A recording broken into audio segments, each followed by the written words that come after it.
All right, friends, so we're recording. So this Maamar is a h'tשכ to the Rosh Hashanah Maamar, which is explaining Ba'keseh le'yom chagenu, the Rosh Hashanah. Everything goes back to its source. What goes back specifically? The proteus, what's been drawn to its source, is Hashem's engagement in creation. Now that means that Hashem has chosen to engage creation in such a way that we should know Him. As we explained in an earlier shir, Atzmos, the Eibishter could have just created without ishtalshalos, without any process. Hashem can do anything. The problem would be that there's no relationship. And there's Eibishter and there's us. And at best it would be bitlayesh. Okay, we'll acknowledge we come from something and recognize that there must be a creator. What, when, how, no relationship. And that's what it would end. The Eibishter wants a relationship, and therefore there's a whole process to creation. That whole process involves an intermediary, therefore. This intermediary means not something else, something other, but the Eibishter revealing himself in such a way that we can contemplate and understand and know the truth that Ein Mulvado. I know that truth. Know the truth is impossible truth. That notwithstanding the fact that there is a creation, there isn't. There isn't in the sense there's no intrinsic reality, there's no independence at all. And as we noted in the previous Maamar, from the Eibishter's perspective, it's still Yochid. He's still the only reality. And we don't say Yochid because Yochid precludes us, our perception. And the Eibishter wants the relationship with us, and the starting point is our perception can never escape our own consciousness. So hence, Echad. Echad, in the words of the Maamar, is based on the teaching of the Baal Shem Tov. In the of Tkiyah Shofar, that Echad is the memutza between Yochid and Voed. Voed, Baruch Shem Kved Malchus Elohim Voed, that clearly is Yichud Tator. That is Malchus, classic Malchus, where there's an Am. The Yam is separate from the Melech, and the Yam acknowledges and surrenders to the Melech. That's what Baruch Shem Malchus Elohim Voed is. It's Malchus, and it's all the diyukim there of Shem, Kved, Malchusay, the Olam, into the world, Helen, Voed. So, Baruch Shem is Yichud Tator. Again, what's Yichud Tator? Yichud Tator is simply creation, acknowledging the Creator. But Shema Yisrael Yichud Yillah. Shema Yisrael is creation having the divine perspective. So, in other words, Shema Yisrael allows for Yichud Tator to know Yochid. When rephrasing that, Shema Yisrael is our declaration of Yochid.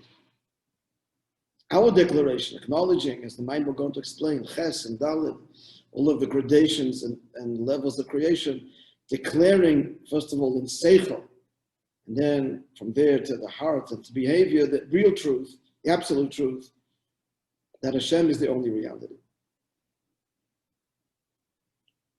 All to say that the Aleph is the first letter of Echad, Ba'keseh le'yom chagenu.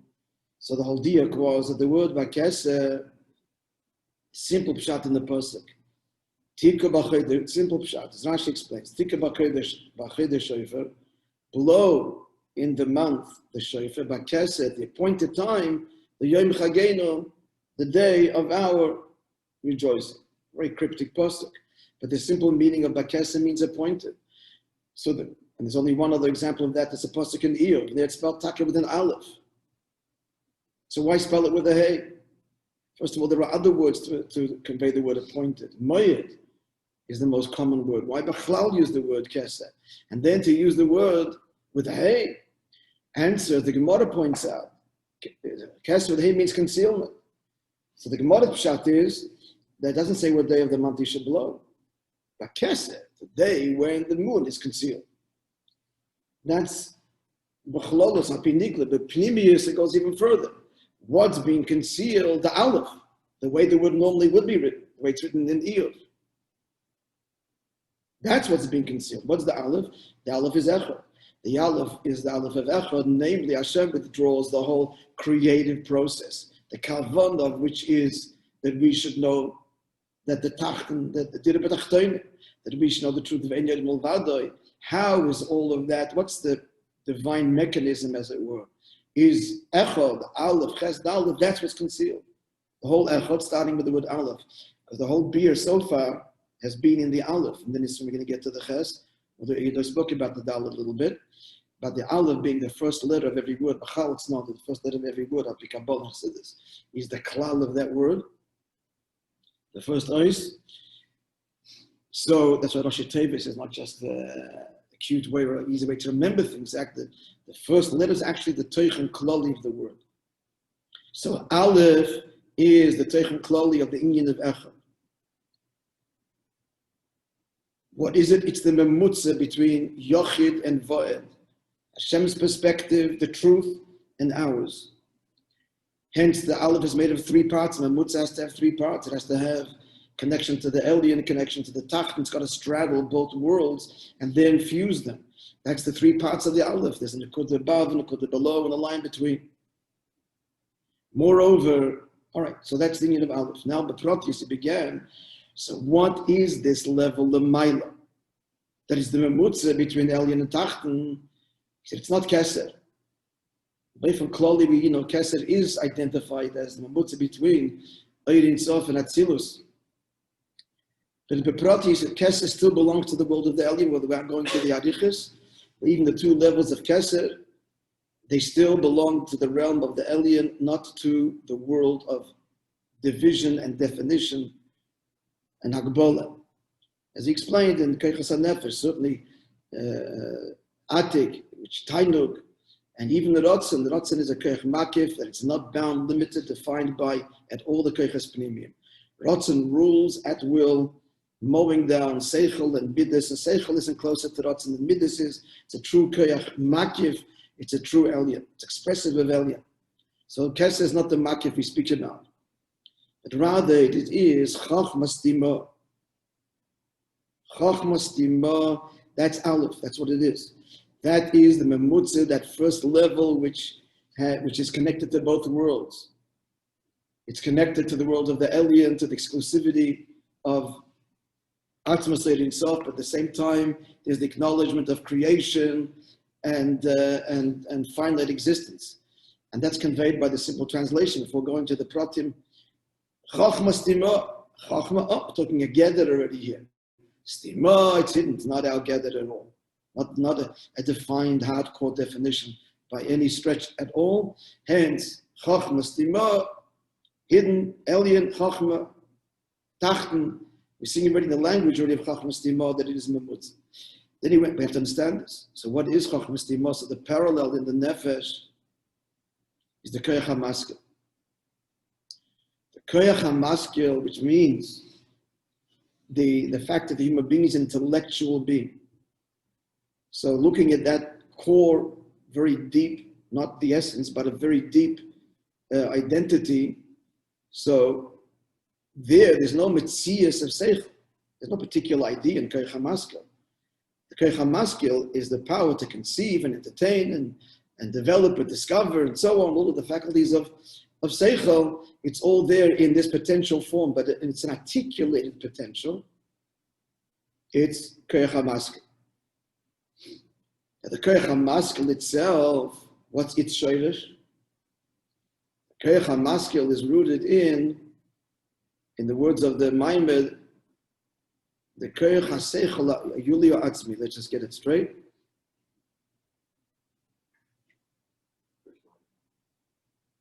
Yeah, Koyach HaSeichel Yulio Atzmi. So this is, now he's employing the word Atzmi here, and Yuli. Now, Yuli means, very deep level of potential without any level of articulation. So the moshel we gave was the moshel of the stone that produces fire. The stone produces fire, and the stone has it, but previous kinetic energy and can produce friction by its very nature. And we now know, thanks to modern physics, at least quantum physics, that there's tremendous, even for quantum physics, tremendous energy. The atoms flying around, whizzing around, whatever is going on in there. It's completely latent and not manifest at all. The stone is an inanimate object, and it produces, when struck, it'll produce a spark that produces fire.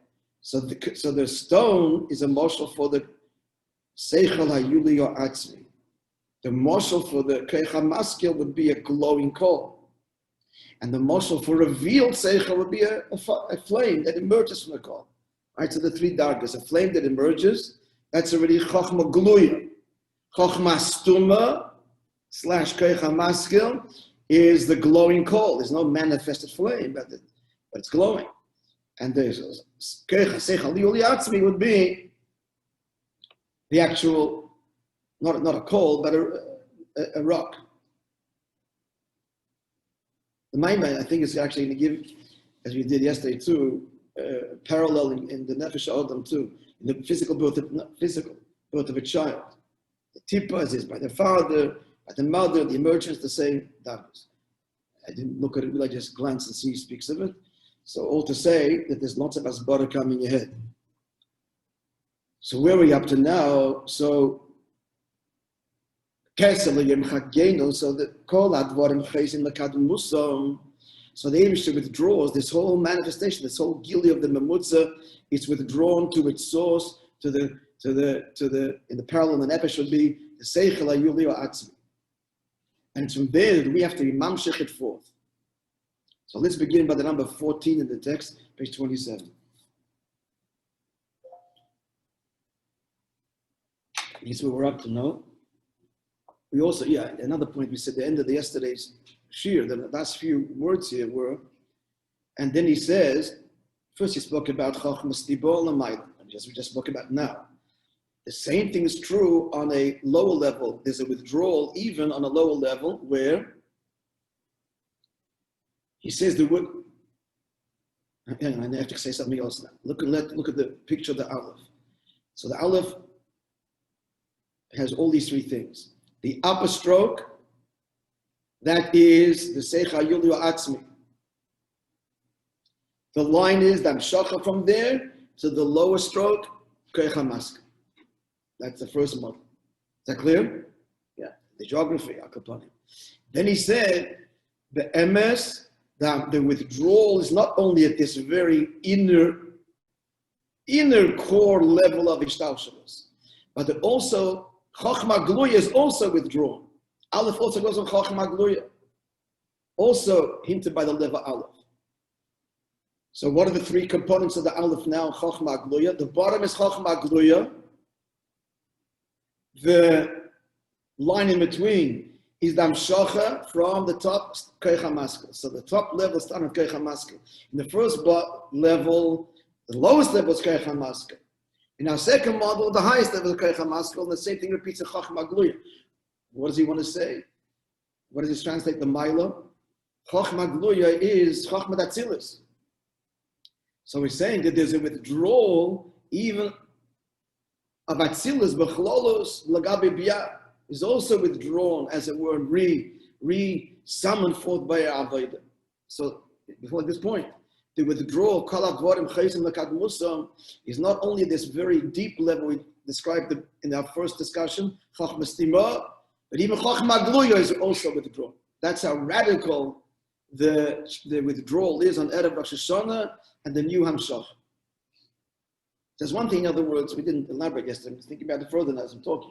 There's one thing to like reset something at a very deep, core level of whatever we speak of. But when you're resetting something, you're already the mechanism of it. It's a more dramatic reset. You follow? It's even not serious. Okay. Now continue. V'ni b'Rosh Hashanah. As you said, the last one before that, Atzilus is the Mamutza between Beira and Nivra. It's also a relative Mamutza. Till now we're talking about the Mamutza between the Ein Sof and Atzilus. Now we're talking about Atzilus itself, but the Mamutza between Beira and Nivra. That's true. Atzilus is withdrawn, as it were. At Kadei Kach does God articulate and express the withdrawal. The clear number 14. In the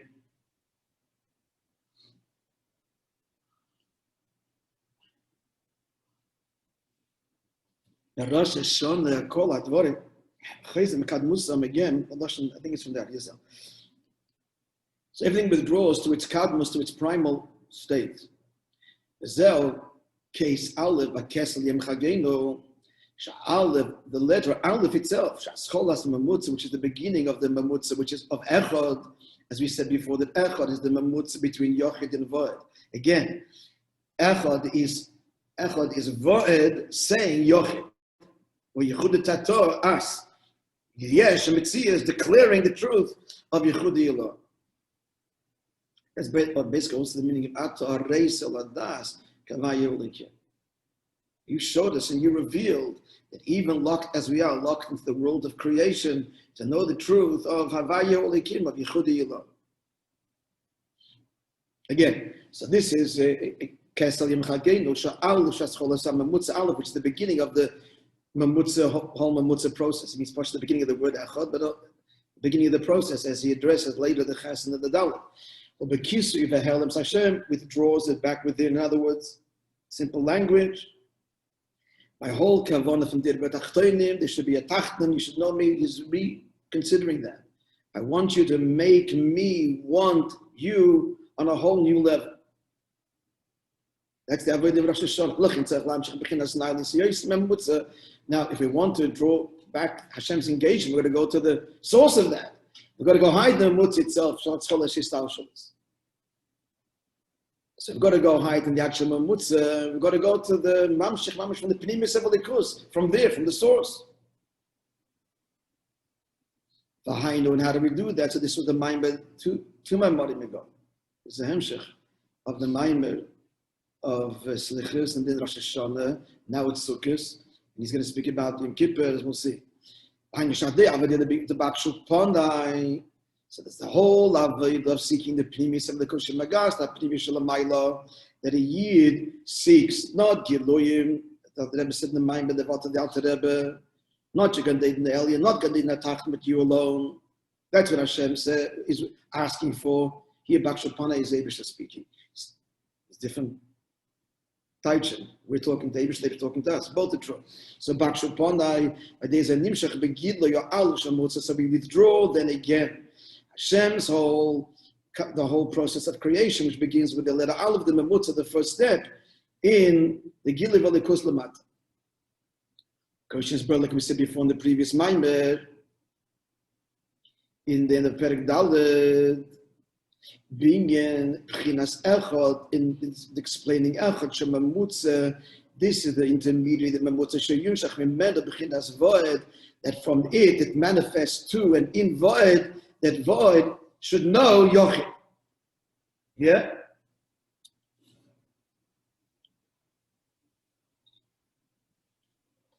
Varia Aleph Yoisarishon, the Tebes Echad Aleph is the first letter of the word Echad. And it's from the Echad, then it goes to the Ches and the Dalet, that then manifests in the Void, which is the world of Biyah. So we explained, Al Tebes is in Tanya, that Echad and Void, you're being taped. Asman Bechilufei Asman, in the exchange of letters. Should I say what this is? Remember what it is, huh? How you get from Echad to Vod. The Dalet remains the same. However, the Dalet of Echad is big. The Dalet of Vod is small. So Bechlal, Dalet goes on Dibur, Dalet goes on Malchus, as the Maimah will address. So in Echad, it's big, meaning completely subsumed and bottled. And in Dalet, it's small. Here, small means not bittel. In the country, small means removed.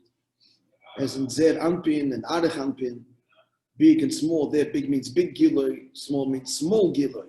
So the Dalet is big Gilui of Echad, and here the Dalet of Vod. So that remains the same. It's the Dibur, Malchus. But Malchus of Atzilus is bound up with Eibush, whereas Malchus is a sense into Biyah, creates a sense of separation. How do you get from the Vav and the Ayin? How does that the substitution of letters of Aleph and Ches? Because the letters in Diktuk are grouped in different groups, different divisions. It's Oisius HaHemshech. Those letters that you put at the end of a word simply extend the word. They don't change the meaning, they extend the word, both in the sound and in the meaning. And so, Vav and Aleph, Oisius HaHemshech. So that's where Vav and Aleph exchange. And the Ayin and the Ches belong to a group of letters which are called guttural letters. The ayin really is on, comes from really, it's really a guttural. We say it like an aleph, but we don't say it correctly. Yesterday's Rambam, remember, if a kohen can't distinguish between the ayin and aleph, he's possible he can't get up there and bench. So the Yemenites still do it, and other the Swati world still have maintained that. Akoponim, it's not a play on words. It's saying, both are saying there's one Eibishter. Echad is saying the Eibishter mitzad Yichudi Ilah is one, and Vod is saying Eibishter forever, the eternal one, Lo'ilam Vod, from the perspective of the Tachton Bit Layesh. But the point is that Echad, what's the word? Echad evolves into, transmutes, it's a word for it, something that, what's the word?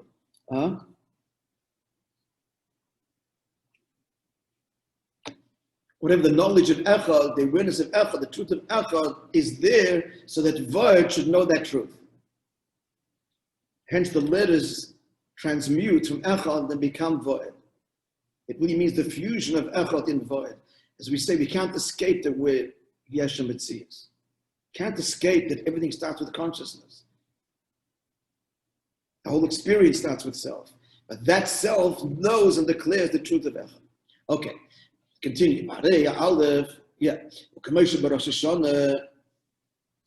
So the way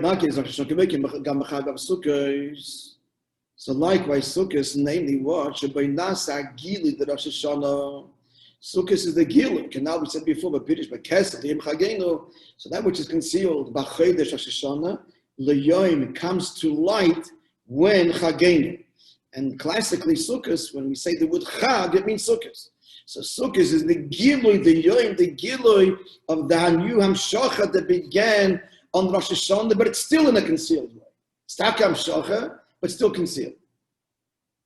Shagam, so Sukkot also, since Sukkot is the Hemshech. So the Avodah of Rosh Hashanah, Secheli is Avodah, B'chinas HaPnimius.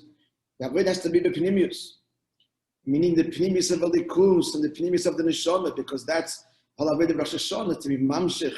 The whole process of creation again and the whole kavanah of Dirib Tachtonim, we've got to touch the source. So Bakshu Ponai. So since Rosh Sukkot is the completion. If Rosh Hashanah, the Avodah of Sukkot is all that Gosham Pnimis. And that's why in B'daik, in the Lashon of the Mishnah, the Mishnah began describing Simchas Beis HaSha'ev on Sukkot, that Chassidim ואנשי Maaseh Yimaraktim Bifneihem. That's what the Bifnei Pshat means, before the people. People gathered around to observe this. They actually didn't participate. They sang along, whatever. They watched. Who were doing the actual dancing? It was the Chassidim ואנשי Maaseh. So what's the Dik Bifneim? They danced, obviously, in front of the people. The Dik Bifneim is, the Piddish Bifneim, who B'chinas HaPnimius, the Remez here is Pnimius. That the mamshich, that the whole avodah of Simchas Beis HaSha'ev of Sukkot is to be mamshich in a pnimius, and from the pnimius of Elikus into the pnimius of ourselves, the new hamshocha that starts from the pnimius of Elikus.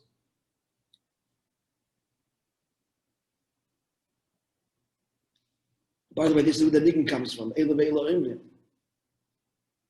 The Gemara continues that in describing the dancing and the singing. So the tzaddikim would say, happy is the one whose old age doesn't embarrasses youth. He kept his innocence from his youth. Bal Tshuva would say, happy is the one, the opposite. His youth he sinned, but now whatever the lashon there is, that he fixed it. Both agree. Arshe Misha Lechata, Misha Chata Yoshev Yoshev. That's right from Tzimos Beis HaSha'ev.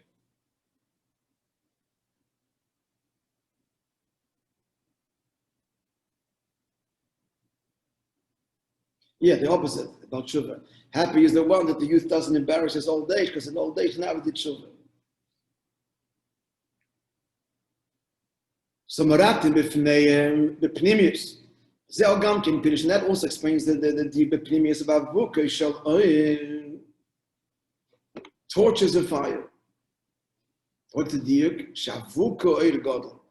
Avuka is not like a flame of a candle. which is a small light, but a very powerful light. So this hints to the intense oil, not the oil of Ishtalshalos, but the oil of high Ishtalshalos, the Pnimis of Likus. Yeah? That's the Avuka. And the Shenimshach Oz, Mipchinas Pnimius, Oz Pchinas Pnimius oil, then on Sukkot is Nimshach in a revealed way, the Pnimius oil, the Pchinas Pnimius, the Atzmus, the very essential expression of Hashem, Lifnei Atzimtzum. Shocha zu Yadei Ariko Dafke, and it's Dafke through dancing. The Rebbe, I don't know if he's answering the question now, so he'll answer at the end of the line. Let me just quickly have a look.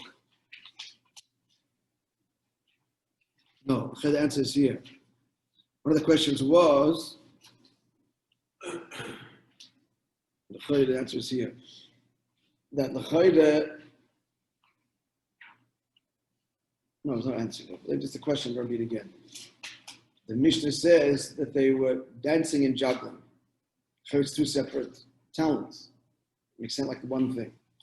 Kaponim now is stressing the dancing. I don't know if he's answering the question or not, I don't think so.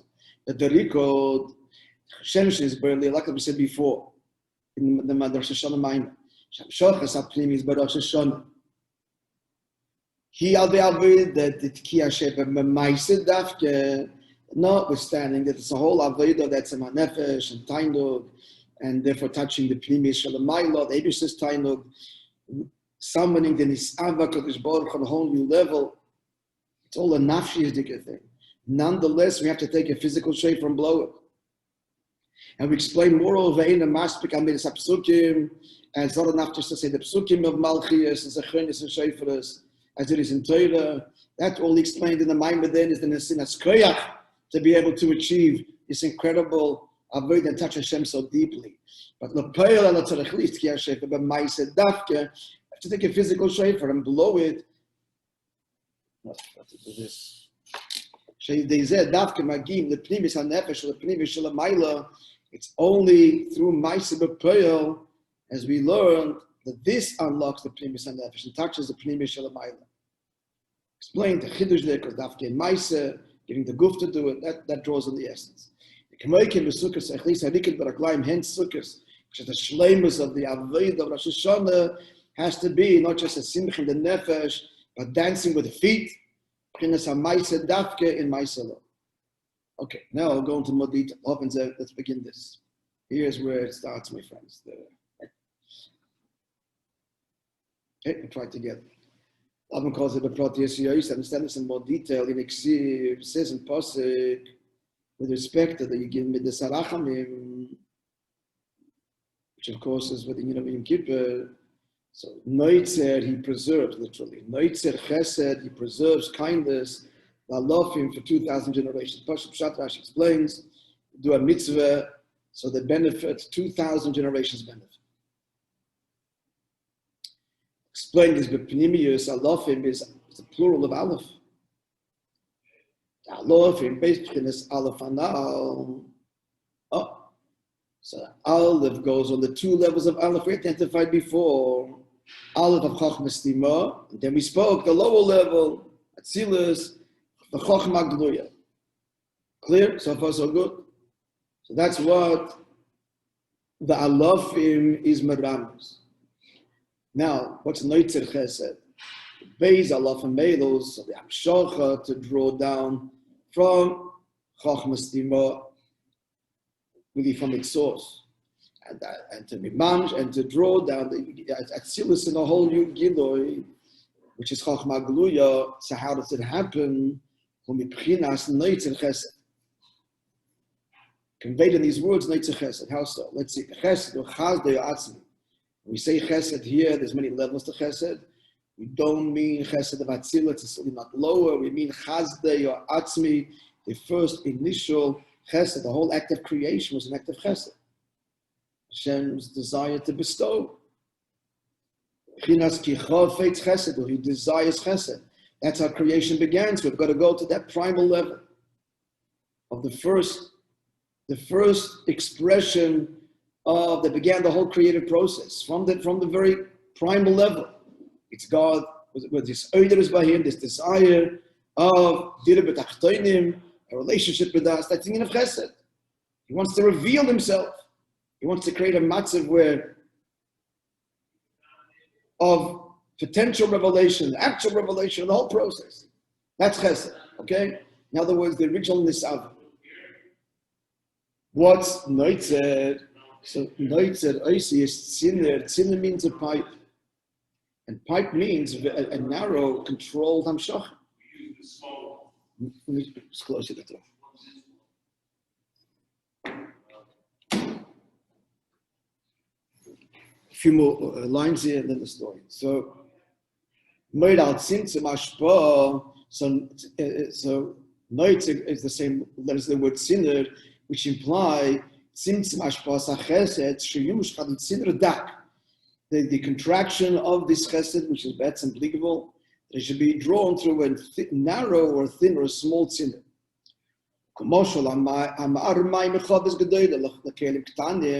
To pour from a big barrel into small vessels, you need only the tziner dafka. If you has to go through a pipe, through a funnel. Without the funnel, the water will not be drawn into the kelim.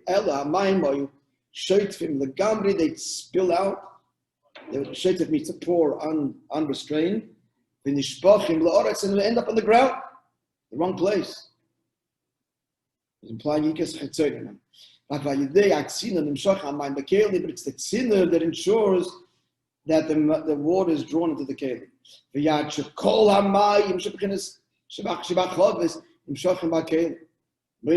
It ends up through this little narrow thing. All of the water in the barrel ends up in the kelim. Okay, let's go. Mr. Hashem, we learn next. We will learn the nimshal of this Moshe. I don't know that. Use the word funnel. It's two. Yeah, that's what funnel is. It's a two. Funnel is a big end and a small end. The big end is just to get in. But have you ever run out of gas and had to draw gas from one pipe to another? So that you need, economic, but the pail to get the same thing, to get the point. To get it inside your gas tank, your pipe is enough. It's got to be open at the top. Right? Okay.